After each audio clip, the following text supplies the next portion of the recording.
कमज़ोर सी लग रही है। लेकिन मुझे मेरे भाई ने कहा था कि आप तो बस मुस्कुराती रहिएगा, तो मुझे लगा ये बहुत अच्छा तरीका है और इससे बड़ी शक्ति कोई है भी नहीं। दूसरी बात कही गई थी कि समाज चिंतन है तो नारी शक्ति पर बोल दीजिएगा। अब बिना आप लोगों के नारी शक्ति भी करे कहाँ से, स्रोत तो वही है। तो मैंने सोचा मैं क्या बोलूँ, नॉर्मली तो मैं आके गप्पे मारती हूँ और सब जगेंगे भी तभी शायद। कई आंखें मुझे मुड़ती नज़र आ रही थी, लेकिन इतनी ऊर्जावान आवाज़ थी कि लोग जग जा रहे थे। 2 ही शब्द लेके चल रही हूँ जो मुझे दिए गए हैं, भागवत मुहूर्त और समाज चिंतन। भागवत मुहूर्त को ले लें तो क्या कहेंगे हम इसको, भागवत उपस्थिति के अलावा इसका और कोई अर्थ मेरी समझ में नहीं। तो क्या हम इस उपस्थिति को महसूस कर रहे हैं? क्या हम उसके प्रति सचेतन हैं? क्या हम मानते हैं कि भागवत उपस्थिति हमारे चारों तरफ है? अगर हाँ, तो फिर समस्या किस बात की है, फिर तो वो करेगा ही। पर ग्रहणशील हमको बनना पड़ेगा, इससे हम इनकार नहीं कर सकते। उसकी आहट को हमें पहचानना पड़ेगा, सुनना पड़ेगा। और सबसे बड़ी बात है कि ये जो भगवत आहट है, पच्चाप है, वो इतनी मधुर, इतनी धीमी सी होती है, इतनी मंद होती है कि उसके लिए मानसिक कोलाहल, प्राणिक हठ और शारीरिक अक्षमता, असमर्थता, तमस, आलस, इन सबको हमें हटाना पड़ेगा। मैं यहाँ पे नारी शक्ति की बात ज़्यादा नहीं करूँगी, क्योंकि नारी शक्ति पुरुष शक्ति से ऊपर उठने का समय शायद आ गया है। अब अतिमानस की बात हो रही है। माँ ने कहा ये जो नारी और पुरुष का निर्माण है, ये प्रकृति की आवश्यकता थी। प्रकृति को अपना पूरा सृजन काल आगे बढ़ाना है, सृष्टि को आगे बढ़ाना है, तो उसने ऐसा हमें कर दिया। पर हमारे अंदर रहने वाली वो शक्ति तो एक ही है। तो जब ऐसे समाज की कल्पना करें जो इस भागवत मुहूर्त के प्रति सचेतन हो, तो मुझे श्री अरविंद और श्री माँ का एक ही शब्द स्मरण होता है, वो है चैतीकरण। हमारे पूरे समाज का चैतीकरण हो जाए तो बाकी गति अपने आप चलती रहेगी।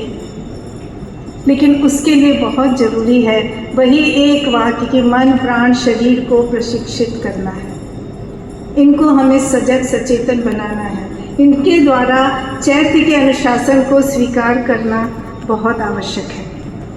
अगर ये चैत्य की दृष्टि के साथ एक हो जाते हैं तो इनको सब कुछ पता है, फिर इनको सामने कोई दुविधा नहीं फेस करनी पड़ती, इनको कहीं पे कोई जटिलता नहीं महसूस होगी।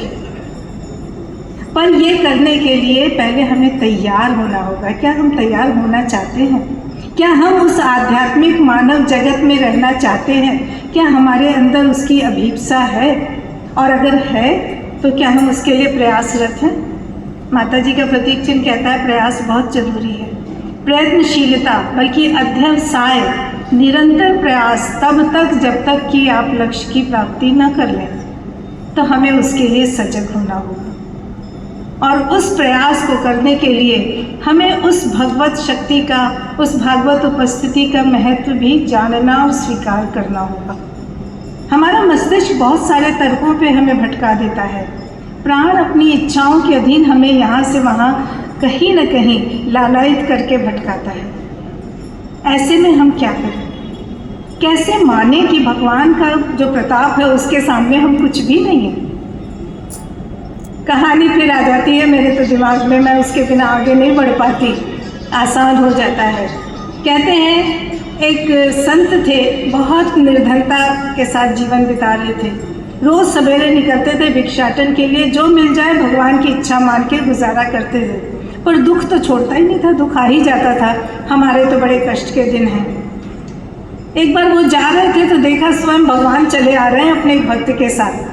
भक्त अच्छा खासा समृद्ध है, भगवान तो भगवान है।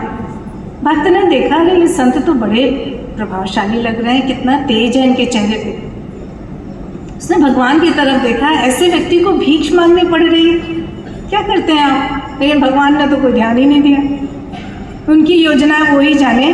भक्त से नहीं रहा गया, उसने फटाक से अपनी जेब से एक पोटली निकाली जिसमें स्वर्ण मोहरें थी, ले जाके उन्हें दे दी। कहा नहीं, आपको भीख मांगने की ज़रूरत नहीं, इसमें बहुत सारी स्वर्ण मोहरें हैं, आप आराम से जीवन यापन करिएगा। बड़े खुश उन्होंने लिया, बड़ी कृतज्ञता से उनको धन्यवाद कहा, चल दिए। खुशी खुशी घर जा रहे थे। आज अपनी पत्नी से कहूँगा, कट गए दिन, जो दुख था वो बीत गया, अब तो हमारे सुख के दिन आए। घर पहुँचे, अरे भगवान सुनो, भगवान दौड़ी चली आई कि अरे पति आ गए हैं, पानी वानी पिलाया जाए। अरे छोड़ो छोड़ो, सब कुछ नहीं चाहिए, देखो हमारे तो सारे कष्ट के दिन बीत गए, अब तो हमारे जीवन में सुख आएगा। और करके अपने झोले में हाथ डाला पोटली निकालने के लिए, तो पोटली गायब। चेहरे पे फिर वही दुख के बादल है। हमारी तो किस्मत ही ऐसी है, भगवान तो चाहता ही नहीं है कि हम सुखी रहें। माँ तो कहती है तुम सुखी क्यों रहना चाहते हो, तुम यहाँ सुखी होने नहीं आए। फिर से वही जीवन शुरू हो गया। कुछ महीने बाद पुनः वही भगवान और भक्त का जोड़ा मिला। भक्त ने देखा अभी भी भीख मांग रहा, इतनी स्वर्ण मोहरें दी थी, पूछा क्या हुआ, तो रोने लगे, क्या बताऊँ हमारी किस्मत, मैं हूँ ही अभागा।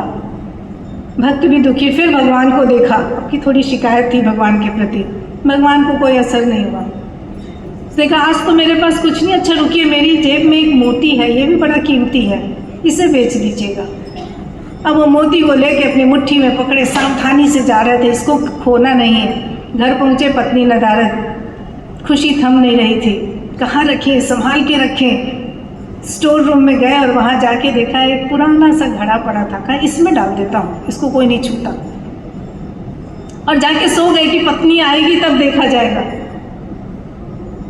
पत्नी आई, लेकिन वो भी दुखी थी क्योंकि वो गई थी पानी भरने, रास्ते में घड़ा फूट गया था।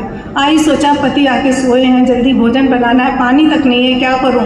उसी स्टोर रूम में गई और देखा वही पुराना घड़ा था, उठाया लेके नदी पे चल गई कि आज इसी में पानी भर लाती हूँ। नदी में डाल दिया, डुबकी लगाई, घड़े ने धुला, साफ हुआ, पानी भर के आ गया। पति उठे, उसने कहा उठिए उठिए, भोजन बन गया है। कह रहे छोड़ो भोजन की, देखो तुम्हें एक चीज़ दिखाता हूँ, आज बड़ी कृपा है हमारे ऊपर। गए तो घड़ा गायब। अरे यहाँ घड़ा था, कहाँ गया कहाँ गया कहाँ गया। पत्नी ने कहा कि क्या खोज रहे हो। अरे यहाँ पे घड़ा था। कहती क्या करूँ, वही तो काम आया आज, ऐसा ऐसा हो गया, आज घड़ा टूट गया, मैं पानी लेकर आई हूँ उसमें। सिर पकड़ के बैठ गए, अरे भगवान क्या बताऊँ। दोनों पति पत्नी दुखी होकर बैठ गए, मोती भी चला गया। कुछ दिनों के बाद फिर वही वो हुआ, वो घूमने जा निकले वही भिक्षाटन के लिए, सामने भगवान भक्त चले आ गए। अब के भक्त ने बहुत ही रोष के साथ भगवान को देखा। क्या करते हैं आप इतने सज्जन व्यक्ति को, इतना बड़ा संत इतना दुख दे रहे हैं। इन्होंने भी अपने भगवान की तरफ देखा कि कब तक तड़पाओगे। भगवान थोड़ा पसीजे, बोले देखो ज़्यादा कुछ तो नहीं कर सकता, मेरे पास ये 2 पैसे हैं, तुम्हें बस मैं यही दे सकता हूँ।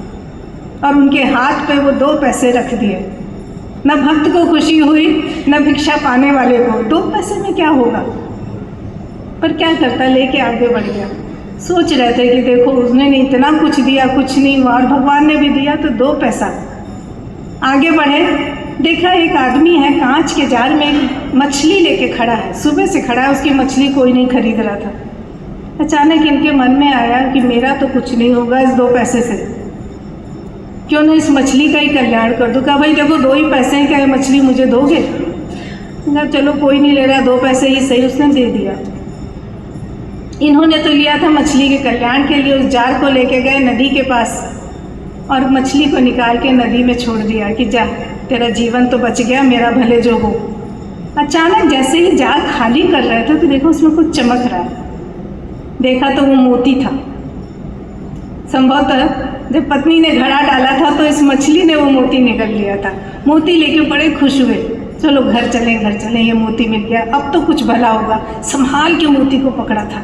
थोड़ी दूर गए तो अचानक देखा दूर दरवाजे पे पत्नी खड़ी बेसब्री से इंतज़ार कर रही है, क्यों नहीं आए क्यों नहीं आए। उनका चिंता नहीं करो, मिल गया। वहीं से एक आदमी जा रहा था। संयोग की बात ये वो आदमी था जिसने उनकी पोटली चुराई थी जिसमें स्वर्ण मोहरें थी। उसने कहा अरे लगता है इन्होंने मुझे पहचान लिया, अब तो पुलिस को बुला देंगे, अब तो मेरा जीवन खत्म, मेरी बदनामी होगी। डर के मारे उनके पैरों पर गिर गया, ऐसा मत करो, मुझे माफ़ कर दो, मुझसे गलती हो गई, आपकी स्वर्ण मोहरें मेरे पास हैं। भगवान कसम मैंने एक भी नहीं निकाली है, मैं आपको अभी दे देता हूँ। सारी पोटली उनको दे दी। अब इन्होंने कहा अरे वाह, ये भी मिल गया। पोटली और मोती दोनों लेके घर गए, पत्नी को बताए और दिन तो बदल गए। अब तो ठाठ से रह रहे थे, कोठी थी, बंगला था, नौकर थे, चाकर थे, सवारी थी, वैसा ही जीवन। एक दिन घूमने निकले तो देखा भक्त और भगवान फिर आ रहे हैं। भक्त ने भगवान को देखा, इनको देखा, कहा मैंने इतना दिया कुछ नहीं हुआ और आपने 2 पैसे दिए, ये काया पलट। लेकिन पता है साथियों, यही भगवान भगवान होते हैं। उन्होंने वहाँ भी श्रेय नहीं लिया। उन्होंने कहा मैंने कुछ नहीं किया, ये तो सारा इसकी चेतना का फल है। जब तक तुमने मोहरें दी थी, मोती दिया था, इसने सिर्फ अपने बारे में सोचा था। जब मैंने 2 पैसे दिए तो इसने एक मछली के कल्याण की बात सोची। चेतना बदलते ही चीज़ें कैसे बदल जाती हैं, पर उसके लिए हमें ग्रहणशील होना होगा। ग्रहणशील होना होगा, उसे ग्रहण करना होगा, उसमें भी विनम्रता के साथ भगवान के प्रति एक समर्पण भाव होना होगा। श्री अरविंद ने जो पहला शब्द बताया है अपने योग पथ का, वो है समर्पण, और जो अंतिम है वो भी है समर्पण। ये समर्पण बिना कुछ भी नहीं हो सकता। चाहे हम जितना प्रयास कर लें, चाहे हम जितना ज्ञान पा लें, एक समय ऐसा आता है जब हमें उस परम शक्ति के प्रति, उस भगवत शक्ति के प्रति समर्पण करना है। और आज वो मुहूर्त चल रहा है जहाँ हम कह रहे हैं कि ये भागवत मुहूर्त है, यानी हमारे चारों तरफ वो शक्ति है। क्या हम ग्रहणशील हैं? सुकरात के लिए कहते हैं, बड़े दुखी से समुद्र किनारे पे बैठे चिंतन कर रहे थे, खुद पता नहीं किस परेशानी में थे। अचानक एक बच्चे के रोने की आवाज़ आई। देखा छोटा सा बच्चा रो रहा है, बिलख रहा है। जाके बोला क्या बात है बच्चे, क्या हुआ? उसने कहा देखो ना, मैं अपने इस प्याले में समुद्र को भरना चाहता हूँ, और ये समुद्र है कि इसमें आता ही नहीं। सुकरात ने कहा अच्छा। पहले तो हंस दिए, फिर अचानक गंभीर हो गए और खुद भी रोने लगे। अब बच्चा चुप, आप क्यों रो रहे हो, आप तो इतने बड़े हो। सुकरात ने कहा जैसे तुम्हारे इस प्याले में, छोटे से प्याले में समुद्र नहीं आता, ऐसे मैं भी चाहता हूँ उस परम शक्ति के सारे ज्ञान को इस छोटी सी बुद्धि में डाल दो, पर वो तो समाती ही नहीं। बच्चे ने इनकी तरफ देखा, सोचा, उठा और उस प्याले को उठा के समुद्र में फेंक दिया। सुकरात ने कहा ये क्या हुआ, तुमने ऐसा क्यों किया? उसने कहा मैंने सोचा समुद्र अगर मेरे प्याले में नहीं आ रहा, मेरा प्याला तो समुद्र में जा सकता है। और एकदम सुकरात उठे और उस बच्चे के पैर पकड़ लिए। भाई तूने तो मुझे क्या ज्ञान दे दी, गुरु मंत्र दे दिया, इतना बड़ा सूत्र मेरे हाथों हो गया आत्मसमर्पण का। हमें वो समर्पण सीखना होगा। समाज में अगर हर व्यक्ति इस भगवत चेतना के प्रति खुल जाए, ग्रहणशील हो जाए, उसको स्वीकार कर ले और फिर अपने हर कर्म को, अपने हर भाव को, हर विचार को वहाँ समर्पित करने का आदी बन जाए, कौन कहता है कि हम श्री अरविंद के उस स्वप्न को साकार नहीं कर पाएंगे? पर उसके लिए बहुत ज़रूरी है हमें सतर्क होना होगा, सचेतन होना होगा, सजग होना होगा। और सजगता पे ही शायद आप लोगों ने सुन ली होगी एक कहानी के साथ आज मैं ख़त्म करूँगी।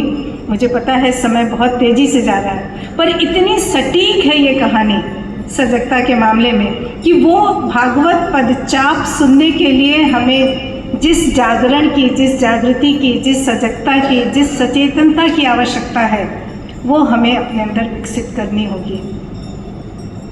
कहते हैं जापान में एक गुरु थे, उनका विचित्र नारा था। वो सबको कहते थे जाग, नींद को भगा। आप सबकी नींद भी भाग जाए, ईश्वर करे। सब लोग जाते थे, वो इतना लोकप्रिय हो गया था कि जहाँ देखो उसका नाम। जापान के राजा ने कहा कि कौन है ये, मैं भी मिलना चाहता हूँ। उसे बुलाया गया महल में, कहा मैंने सुना आप सबको जगा देते हैं, मैं भी जागना चाहता हूँ, क्या मुझे जगाएंगे? मैंने कहा हाँ जगाऊंगा, लेकिन यहाँ नहीं, मेरे झोपड़ी में आना होगा। राजा ने सोचा कि अच्छा ठीक है। देखो और एक बात, मेरा अपना तरीका है, जो कहूँगा वो करना होगा, किंतु परंतु नहीं चलेगा।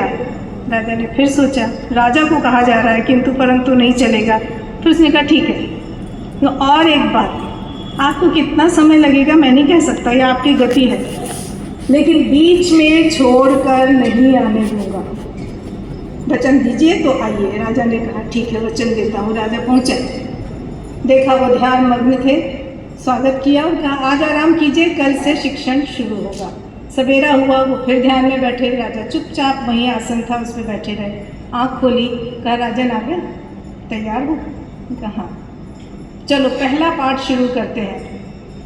अपने पास में एक झोला था, उसमें से एक लकड़ी की तलवार निकाली और कहा ये तलवार देखते हो, इससे मैं तुम पे वार करूँगा, कभी भी कहीं पर भी, कैसे भी, और तुम्हें अपने को बचाना है। राजन का मैं तलवारबाजी थोड़ी सीखना है। उनका कहा था ना कुछ नहीं बोलोगे। राजा चुप। अब शुरुआत हो गई। राजा काम कर रहे, उन्हें बहुत सारे काम दिए गए, दिन भर मेहनत करनी होती थी और अचानक पीछे से तलवार की मार पड़ जाती थी। गनीमत है लकड़ी की तलवार थी। राजा चल रहे, पीछे से मार हो गई। भोजन कर रहे तब भी मार पड़ गई। मार खाते खाते राजा बेचारे का पूरा शरीर घायल हो गया, नील पड़ गए, बदन दुख रहा था। सोचने लगे क्या करूँ, ये तो बड़ी मुश्किल में फंस गया, भाग जाऊं, लेकिन भाग भी नहीं सकते थे, वचनबद्ध थे। करीब 1 महीने तक ऐसा ही चला, लेकिन अब राजा थोड़ा सजग हो गए थे। आहट होते ही ढाल उठा लेते थे। गुरु ने देखा अब वो राजा पे वार नहीं कर पा रहे हैं, पर 3 महीने तक ये शिक्षण चलता रहा और गुरु ने देखा नहीं, राजा इतना जग गया है कि वार नहीं हो पा रहा है। 3 महीने के बाद कहा आज की रात आराम करो, कल सवेरे दूसरा पाठ शुरू होगा। दूसरे पाठ में क्या होगा? राजा ने पूछा तो उन्होंने कहा अब मैं तुम्हें सोते हुए भी मारूंगा। राजा ने कहा सोते हुए मैं कैसे बचाऊंगा? जगने में तो चलो मैंने काफ़ी बचा लिया, तो कोई बात नहीं, चिंता मत करो। चुनौती जितनी बड़ी होती है उतनी ही ज़्यादा जागृति भी होती है। अब शुरुआत हो गई। दिन में तो बच जाते थे, रात में नींद आ जाती थी, थके मांदे राजा सो जाते थे। फिर हफ्ते 10 दिन खूब मार पड़ी, खूब नील पड़ा, खूब दर्द हुआ, लेकिन राजा ने देखा अरे कुछ है जो मेरे अंदर जग रहा है। धीरे धीरे ये स्थिति हुई कि गुरु कमरे में घुसते थे और राजा जग जाते थे, ढाल से अपने को बचा लेते थे। गुरु ने देखा 20-25 दिन के बाद कि अब वो सोए पे भी वार नहीं कर रहे हैं, फिर भी नहीं छोड़ा। 3 महीने तक फिर वैसे ही चलता रहा और अंत में एक दिन कहा तुम दूसरे पाठ में भी पार हो गए भाई, तुम तो बहुत अच्छी तरह जग रहे हो। राजा भी खुश। मैंने कहा अब आज आराम से सो, आज नहीं मारूंगा, कल तीसरा पाठ शुरू होगा। तीसरा दिन आया, सवेरे वो बैठे, बहुत देर बाद गुरु ने आंखें खोली, कहा राजन ध्यान से सुनो, अब तुम्हें लकड़ी की तलवार से नहीं सच्ची तलवार से मारूंगा। सोते समय भी मारूंगा, खाते समय भी मारूंगा, चलते समय भी, काम करते समय भी। राजा ने कहा ये क्या गजब है, एक भी वार लगा तो मैं तो गया, हाथ कटेगा, पैर कटेगा या धड़ अलग हो जाए। उनका मत घबराओ, जगना सीख रहे हो और सीख जाओगे। थोड़ा गुरु पे भरोसा, थोड़ा अपनी व्यवस्था राजा ने शुरुआत की, लेकिन गुरु ने देखा सचमुच राजा के अंदर कुछ जग गया था। वो सोते में भी एक बार भी उस असली तलवार से राजा पे वार नहीं कर पाया, पर छोड़ा नहीं, परफेक्शन चाहिए था। 3 महीने पूरे ऐसे ही बीत गए और फिर एक दिन कहा राजन अब तुम पूरी तरह जग गए हो, आज आखिरी दिन है, कल आना, कल तुम्हें विदा कर दूंगा, कल तुम महल चले जाओगे। राजा बड़ा खुश, रात भर थोड़ी बेचैनी थी पर खुश था। सवेरा हुआ, देखा गुरु तो ध्यान में डूबे, उठ ही नहीं रहे और राजा का आसन उनसे बहुत दूर रखा था। उतनी दूर बैठे राजा कुछ कर भी नहीं पा रहे थे। धीरे धीरे शैतान का दिमाग चलता है, खाली दिमाग शैतान का घर। राजा के दिमाग ने थोड़ी उलटबाजी खाई और उसने कहा ये बूढ़ा व्यक्ति मुझे 9 महीने से तंग कर रहा है, ऐसे मारूंगा, वैसे मारूंगा, असली तलवार से मारूंगा, सोते मारूंगा, जगते मारूंगा, ये खुद भी इतना जगा है या नहीं, अभी देखता हूँ, जरा तलवार से एक वार करूंगा, अभी इसका सिर अलग हो जाएगा। राजा अभी सोच ही रहे थे, अचानक गुरु ने आंखें खोल दी, कहा नहीं राजन ऐसा नहीं करना, मैं बूढ़ा हूँ बहुत, मर जाऊंगा। फिर कहा पता है राजन अभी मुझे बहुतों को जगाना है, जान भी चाहिए तो दूसरों को जगाने के लिए। राजा उठा और उनके पैरों पर गिर गया, आंखों से आंसू बहने लगे। गुरुदेव कैसे, ये कैसे हुआ, मैंने तो कुछ कहा भी नहीं, मैंने तलवार को हाथ भी नहीं लगाया। तब गुरु मुस्कुराए, बोले राजन जब हम पूरी तरह जग जाते हैं तो सिर्फ व्यक्ति नहीं, उसके अंदर आने वाली विचारों की पदचाप को भी सुन सकते हैं। और राजा के पास कोई जगह नहीं। श्री मोहन हमें और क्या कहते हैं? इसी एकाग्रता, इसी नीरवता, इसी को पाने की उपलब्धि की तो बात करते हैं। तो अगर हम वो सब ध्यान रखें, उनकी किसी भी शिक्षा को अपने जीवन में उतारें, तब संभव है कि हम इस भागवत मुहूर्त का लाभ उठा पाएंगे। और मेरी पूरी शुभकामना है कि हम सब ऐसा करें और वो कर पाएँ जिसके लिए श्री अरविंद और श्री माँ ने हमें अपने पास बुलाने की कृपा की है। उनको मेरा नमन, धन्यवाद।